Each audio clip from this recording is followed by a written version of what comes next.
শিক্ষার্থীদের আপাতত নিজেদের লেখাপড়ায় মনোযোগী হতে বলেছেন অন্তর্বর্তী সরকারের তথ্য ও সম্প্রচার উপদেষ্টা মোহাম্মদ নাহিদ ইসলাম। তিনি বলেন, শিক্ষার্থী ভাই বোনদের বলবো, এখন আপনারা লেখাপড়ায় মনোযোগ দিন।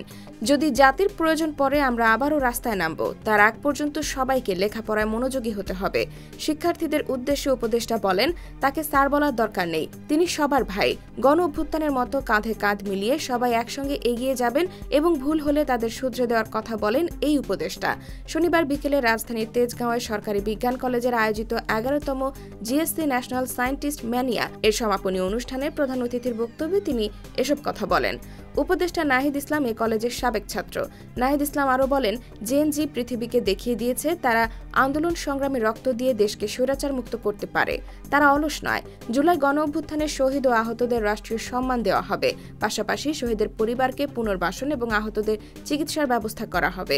জুলাই গণ অভ্যুত্থান আত্মমর্যাদা নিয়ে দাঁড়াতে শিখিয়েছে উল্লেখ করে উপদেষ্টা বলেন, গণ অভ্যুত্থানের সুফল যেন বাংলাদেশের প্রতিটি মানুষ পায়, সে কাজটি সবার আগে করতে হবে। IBTV USA, New York।